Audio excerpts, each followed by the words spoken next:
It was 4:47 a.m. The locker room was too cold, and the pale green scrubs he borrowed sagged off his frame like they weren't made for real people. They smelled faintly of antiseptic and starch. He looked in the mirror, rolled up his sleeves, and didn't say a word.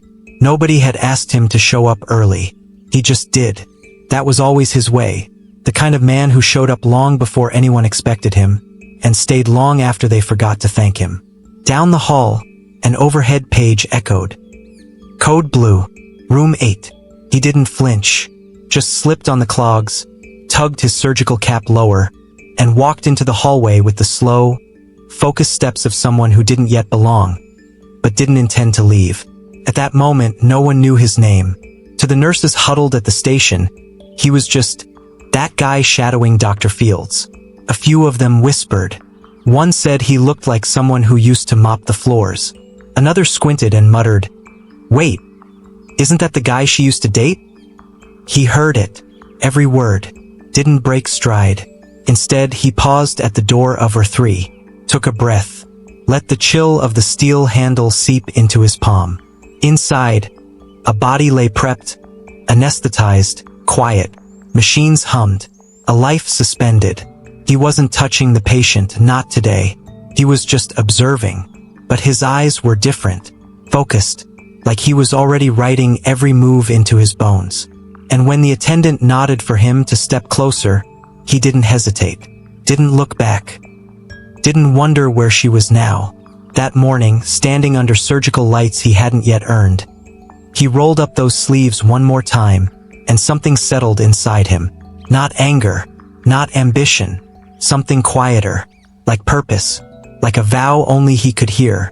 If the story touched something in you, share your city in the comments. Let's see. They were sitting in her car the night she said it. Late September, windows fogged, the air smelled like fast food wrappers and fading perfume. Her playlist was playing too loud, and she kept skipping the slow songs like she couldn't sit still. He'd been quiet for a while, palms open on his lap. He had just told her, finally, that he was thinking of going back to school. Not for HVAC, not for the tech cert everyone kept talking about. For medicine, surgery, maybe. He wasn't sure yet, but he couldn't stop thinking about it. She laughed, not cruel, just certain. "You're sweet," she said, looking at the wheel, not him. "But you're not going anywhere with those hands. You still drop things when you're nervous. And come on, you hate blood." He didn't say anything back. Didn't remind her he used to reset his little brother's dislocated shoulder before the ambulance showed up. Didn't tell her he stayed up nights watching surgical tutorials like they were gospel. She just kept talking. "I mean, I love you," she added quickly. "But babe, you don't get to just decide to be somebody else." Then she kissed his cheek, put the car in drive and said, "Let's not fight. Let's just go to Denny's." That was her thing, smoothing things over before they left a mark. She never raised her voice. She just carved out like it was affection. And for a while it worked. He shelved the idea, told himself he was chasing something stupid, told himself he was lucky to have someone like her, told himself he wasn't meant for more. But late at night, when she was scrolling in bed beside him, he'd lie there staring at the ceiling, flexing his fingers like they were trying to remember something. Some nights, when she fell asleep with her phone still glowing, he'd sneak out of bed, sit at the kitchen table, and trace sutures on paper napkins, just to see if his hands could learn. They could. He just didn't know it yet. How far quiet strength travels. It was Thanksgiving morning, and the house was still. No one had shown up yet. The Macy's parade droned from the living room, muted under the hum of the refrigerator. He stood alone in the kitchen, sleeves pushed up, staring down at the thawed turkey like it owed him something. She wasn't coming. She had texted the night before. "We need space," she wrote. "This isn't working anymore." 2 hours later, someone tagged her in a photo, smiling beside a man in a white coat, arm around his waist like she had always belonged there. He didn't reply, didn't call, just stared at the bird on the counter and let the silence in the house swallow him. He had volunteered to cook that year, said he wanted to learn, Said it was time he stopped showing up to things empty-handed. So he opened the drawer, pulled out the boning knife, and made the first cut. It was clumsy. He went too deep near the thigh joint, nicked the bone, then slipped. But then he stopped, repositioned, and tried again. Slower this time. Not like a man rushing through grief. Like someone studying something sacred. He didn't see meat. He saw layers, planes, angles. He took his time with the skin, tried different grips. I noticed how the blade resisted, then slid. How pressure mattered. How silence helped him hear things most people never noticed. It took him nearly 40 minutes just to deb-one the legs. He didn't care. When his cousin walked in and joked, "You prepping for med school or something?" He just smiled. Didn't say a word. Just kept slicing. Later that day, they all ate around the table. Said the turkey was the best they'd had in years. He nodded, thanked them, and quietly wiped his hands on the same napkin he had practiced stitching on 2 weeks before. He kept that bone. I cleaned it, labeled it with the date, put it in the shoebox under his bed, alongside the printout of a surgical anatomy textbook he couldn't afford yet. Every story has a beginning. He started in a kitchen, not a lab, with a broken heart and a borrowed knife. The community college library stayed open till midnight. Not because students stayed that late, they didn't, but because Mr. Gerald, the night janitor, liked things quiet when he cleaned. Said he worked better that way. That's how they met. A near-empty room. Fluorescent buzz in the ceiling. One man pushed a mop down the hall. Another hunched over a second-hand laptop, watching surgical videos on mute, with subtitles flickering across the screen. At first, Mr. Gerald didn't say much. Just nodded each time he passed. But after the third week of seeing the same tired young man, same table, same dark-circled eyes, he stopped to ask, "Son, what are you looking for in all that cutting?" The young man looked up, eyes dry, mouth tight. "Trying to learn something," he said. Mr. Gerald leaned on the mop like it was a walking stick. "Long as you're learning, the room stays open." From that night on, the janitor brought him things. A thermos of coffee, a worn anatomy atlas he'd found in the donation bin, a list of local hospitals that took volunteers, scribbled in a shaky pen. One night, he handed him a folded paper. "Don't ask how I got this," he said, "but there's a teaching hospital 2 towns over. They let people shadow you if you're respectful and quiet. No promises, no hand-holding, just a nudge, like a man who knew something about broken dreams and what it took to rebuild them without noise." The next week, he took the bus, dressed in his one clean button-down, sat in the back of the hospital orientation room with his hands in his lap and a notebook open. Didn't speak unless spoken to. Didn't pretend to know more than he did. Just listened, watched, learned. It wasn't glamorous. They gave him the leftover shifts, the menial tasks. But to him, walking those halls felt like stepping into the pages of a life he wasn't supposed to touch. Every day he showed up before the lights turned on. And every night, he left after the last patient's vitals had been logged. Back at the library, Mr. Gerald waited with the mop and a nod. "Still learning?" he'd ask. "Still learning," the young man would say. Neither of them said it aloud, but both knew something had changed. A man with no title, no degree, and no help had just found the side door into a locked room. And all it took was one person who didn't ask for credentials. Just commitment. The Wi-Fi was slow that day. He was sitting in the hospital cafeteria, lunch untouched, logged into a computer meant for patient education. A nurse had stepped away, and he just needed 5 minutes to check his email. But habit took over. He typed her name into the search bar, just to see. Her profile wasn't private. It never had been. She liked being seen, captions with song lyrics, soft focus selfies, and lately, pictures of him. The new one, the doctor. He clicked on the latest post. A wedding album, over 30 pictures, all loading one by one like they were daring him to keep looking. There she was in lace, smiling under an oak tree. There he was, tall, handsome, polished, holding her hand with fingers that had never scrubbed a dish. They looked right together, like they belonged in a magazine, like he had been the warm-up act all along. He leaned back in the chair, jaw tight, but still scrolling. There was a photo of her laughing, veil caught in the wind. Another of the doctors kissed her forehead. Then one he couldn't stop staring at. The two of them cut the cake. She held the knife. He guided her hand. He remembered the turkey, the borrowed blade, the first cut he made when she left. That was his moment.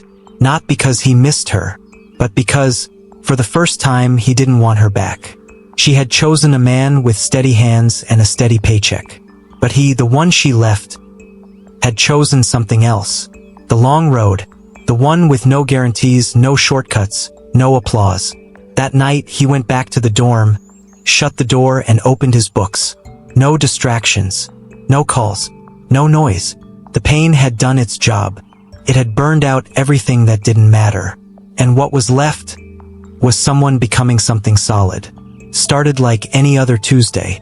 Gray sky, burnt coffee. He walked into the hospital through the backstaff entrance like always, nodding to the same security guard, slipping on his badge that still said observer in small faded type. He was assigned to general surgery again. Dr. Fields was leading the team, confident, polished, never once addressing him by name. He didn't mind. He wasn't there to be seen. He was there to learn. The day moved in slow beats. Appendectomy, bowel resection, hernia repair. He stood in the corner, arms folded behind his back, eyes locked on every suture, every clamp, every subtle glance between attending and scrub tech. Then came the fourth case.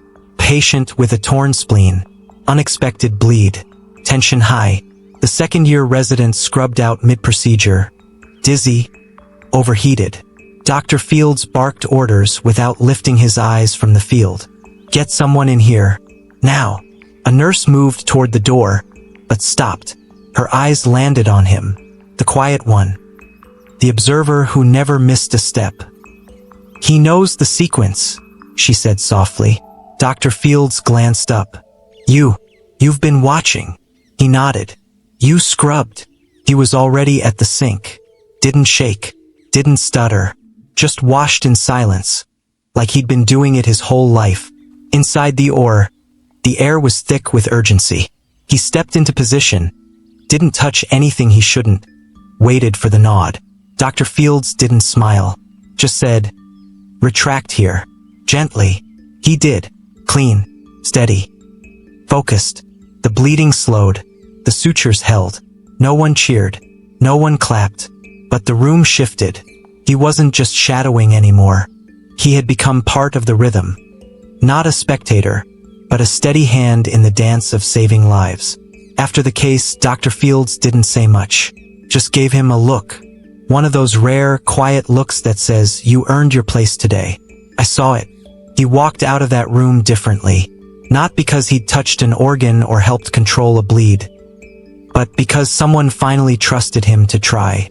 He took the long way home that night. Walked past the shuttered storefront where he once fixed AC units for $20 a call. Past the diner where she used to meet him after her shift. He didn't stop. Didn't look back. The boy she left had disappeared. And the man is walking home now, had hands that no one would doubt again. The morning started like any other. Rounding notes. Coffee in a paper cup. Light rain tapping the hospital windows like a clock running late. He was led on a gallbladder case. Nothing flashy. Routine unless it went sideways. His team prepped the room. The patient was under. He stood calm under the lights, gloved, focused, waiting for the signal to begin. Then she walked in. Not in a dream. Not in a memory. In real time. Scrub cap. Badge. White coat. She'd transferred departments. Internal medicine had floated her to assist on post-op rounds. She wasn't supposed to be in that but she was. Their eyes met for only a second. She flinched first. He didn't. He turned back to the patient, lifted the scalpel, made the first incision. She stood in the corner, quiet, frozen. Not the confident girl from those wedding photos. Not the one who told him his hands would never take him anywhere. He didn't speak to her. I didn't need to. Every movement he made said everything she'd ever asked for in words. Precision. calm, presence. He guided the team through each step, called for instruments like they were extensions of his body, closed the site clean, no wasted motion, no panic. After the case, he removed his gloves, nodded to the nurse, and walked out without looking back. She followed him into the hall, waited until no one else was around. "You're a surgeon now?" He turned slowly, not cold, just settled. "I've always been one. You just didn't stay long enough to see it." She opened her mouth, maybe to apologize, maybe to explain, but he was already walking away, not out of pride, out of peace. The kind of peace that comes from becoming who you said you'd be, whether or not anyone believed you. The hotel ballroom smelled like overcooked salmon and expensive perfume. White tablecloths, crystal glasses. People who usually kept their coats on now wear name tags and polite smiles. It was the annual hospital banquet, a celebration of promotions, research grants, and years of service. He hadn't planned to attend. He didn't like applause. He liked silence, precision, doing the work and going home. But this year they asked him to speak. A new program was launching surgical mentorship for underrepresented students. They said his story could inspire. They said his path was unique. He said yes, not for recognition, but for the kid who might be sitting in the audience, wondering if borrowed scrubs and late nights in a library could ever mean something. As he stepped onto the stage, the lights blurred the crowd. He could barely make out faces, and he didn't try, didn't scan for anyone. Not even her. He opened his notes, then folded them shut, spoke from the center of his chest. "I wasn't supposed to be here," he said. "My high school counselor told me to look into trade schools. My girlfriend at the time said my hands weren't meant for this. And I believed both of them for a while." A soft laugh moved through the room. "But then I started showing up. Every day. Even when no one expected me. Especially when no one expected me." He paused. "I learned surgery is less about talent and more about trust. Trust in your team. Trust in your preparation. And eventually, trust in your own hands." There was no thunderous applause. Just quiet, respectful stillness. The kind of silence that says we're listening. When he stepped down, someone patted his back. A younger resident whispered, "Thank you, sir." That meant a lot. He smiled, not because it felt good, but because it felt real. Later, he sat at his table, sipping water, letting the evening wind down. At one point, he thought he saw her across the room near the back, alone, watching, but he didn't stare, didn't wonder what she thought, didn't need her to clap. That night, he left the banquet the way he came, head high, shoulders squared, hands steady, the same hands she once dismissed. Now trained, trusted, and quietly changing lives. It was just after 3 a.m. when the call came through. Emergency. Ruptured ectopic. Young woman. Bleeding fast. He didn't hesitate. Didn't ask questions. Just pulled on his scrubs, grabbed his keys, and drove through the sleeping streets like the night owed him nothing. Inside the hospital, everything moved in rhythms he knew by heart. The slap of rubber soles on tile, the squeak of a gurney wheel, the clipped urgency of vitals read aloud in motion. He scrubbed in without a word. The intern looked panicked.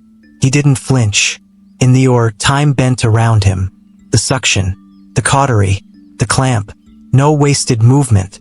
No second-guessing. The resident on his left whispered, "That's the cleanest sweep I've ever seen." He didn't answer. I didn't need to. He was too focused on saving her. A stranger. Someone who would never know his name. When it was over, the bleeding stopped, and her pulse steadied. He peeled off his gloves and stood still for a moment. These were the same hands she said wouldn't take him anywhere. The same fingers she once laughed at when he spilled soup in her kitchen. The ones she said were too soft, too unsure. Now they stitched vessels closed. Now they held pressure on arteries until the heart caught up. Now they signed off on discharge papers for people who got to go home because he didn't give up. He didn't need forgiveness. I didn't need her to see. But he thought of her, just for a second, as he washed the blood off his forearms.